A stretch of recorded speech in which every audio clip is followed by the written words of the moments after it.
Assalamualaikum warahmatullahi wabarakatuh. Selamat pagi semuanya. Pada hari ini kita akan membahas tentang penelitian sosial di materi bab keempat sosiologi.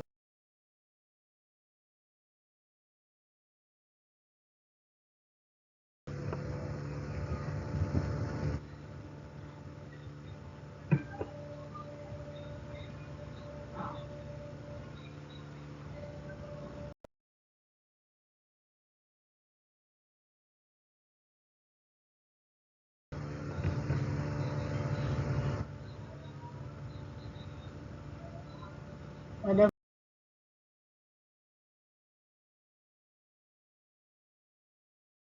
materi bab 4 tentang penelitian sosial, di dalamnya ada peta konsep di mana ada proses berpikir dan penelitian, rancangan penelitian, menentukan topik dan judul, merumuskan pertanyaan, mengenali jenis data. Di dalam rancangan penelitian terdapat latar belakang masalah, rumusan masalah, tujuan dan manfaat penelitian, landasan teori, hipotesa, dan metode penelitian. Di dalam proses berpikir dan penelitian terdapat prosedur penelitian serta jenis penelitian. Biasanya perumusan pertanyaan itu adalah tujuan penelitian sampel, tujuan pengambilan sampel, cara pengambilan sampel penelitian. Mengenai jenis data, di dalamnya terdapat syarat data, kegunaan data, dan jenis data.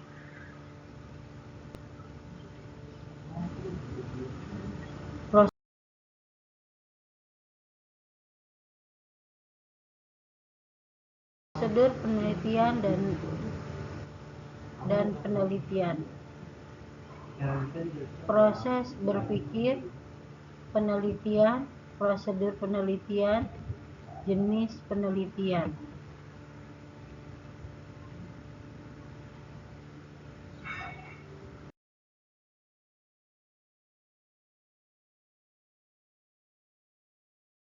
Proses berpikir atau penalaran itu ada dua, deduksi dan induksi.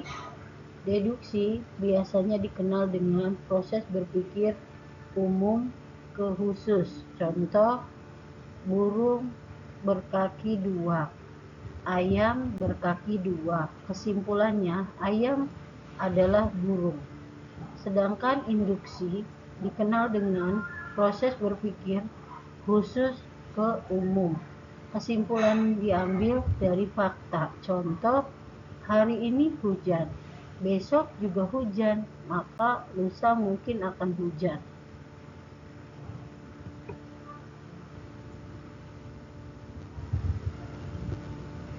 Penelitian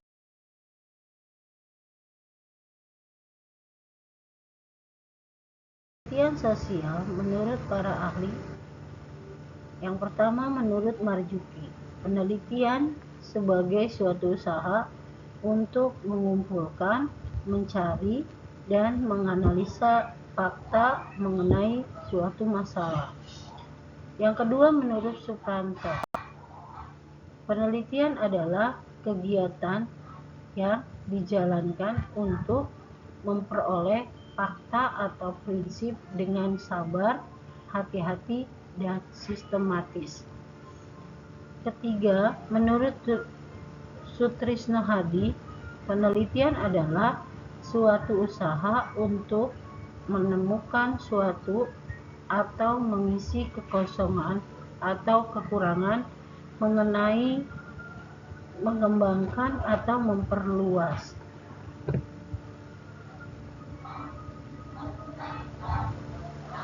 Secara umum,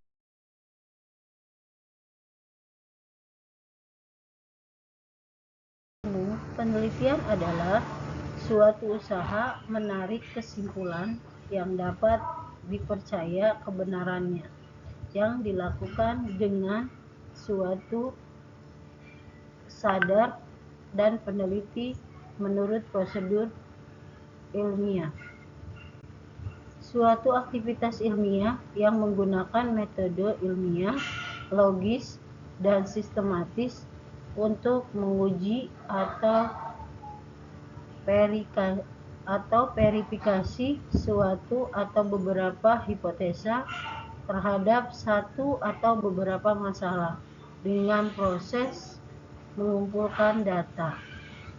Kegunaan penelitian. Yang pertama, untuk memperkuat ilmu pengetahuan. Yang kedua, membina dan mengembangkan ilmu pengetahuan.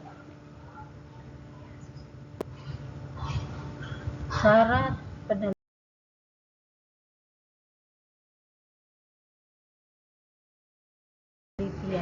Yang pertama, sistematis, yaitu dilaksanakan berdasarkan pola tertentu.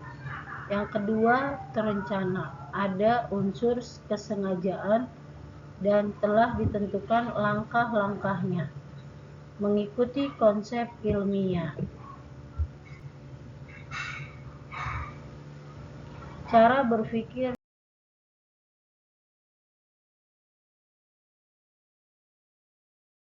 peneliti. Peneliti harus memiliki cara dalam penelitiannya. Yang pertama, dia harus memiliki skeptis, selalu menanyakan bukti atau fakta. Yang kedua, analitis, menganalisis setiap pertanyaan. Yang ketiga, kritis, berpikir berdasarkan logika dan data. Yang keempat, jujur. Kenapa harus jujur? Karena nanti karyanya akan ditanyakan oleh orang-orang. Yang kelima, terbuka. Jadi siap menerima saran dan masukan dari orang lain. Sikap penelitian.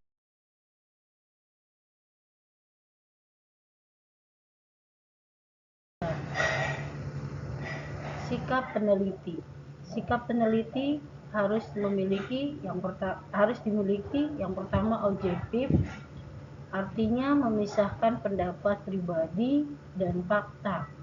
Yang kedua, kompeten, memiliki kemampuan untuk menyelenggarakan. Yang ketiga, faktual, peneliti bekerja berdasarkan fakta yang diperoleh.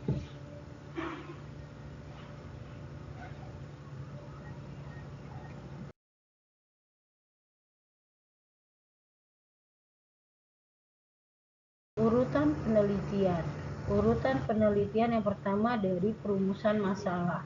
Perumusan masalah itu di dalamnya ada kebutuhan, hipotesa, generalisasi, pengumpulan data itu ada kesimpulan.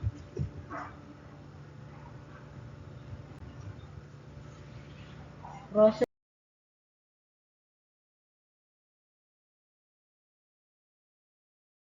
penelitian. Yang pertama harus membuat rancangan penelitian. Rancangan penelitian ini meliputi memilih masalah, studi pendahuluan, merumuskan suatu masalah, merumuskan hipotesa, memiliki pendekatan, menentukan variabel dan sumber data. Pelaksanaan penelitian meliputi menentukan dan menyusun instrumen, mengumpulkan data, analisis data, dan menarik kesimpulan. Prosedur penelitian.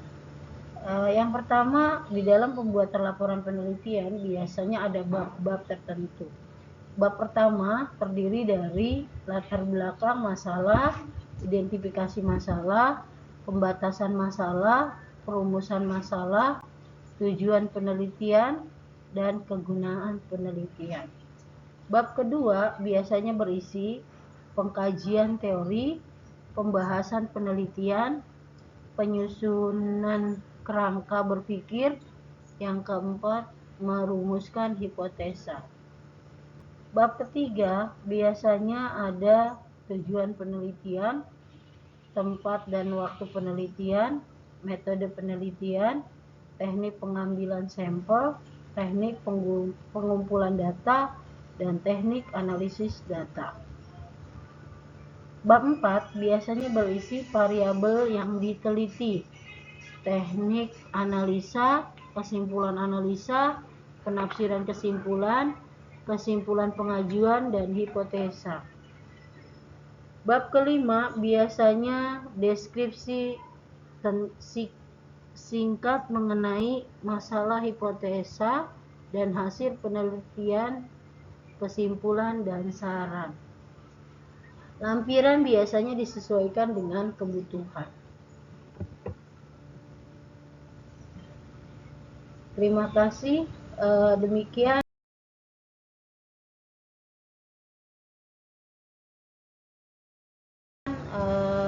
materi kita tentang penelitian sosial di bab keempat.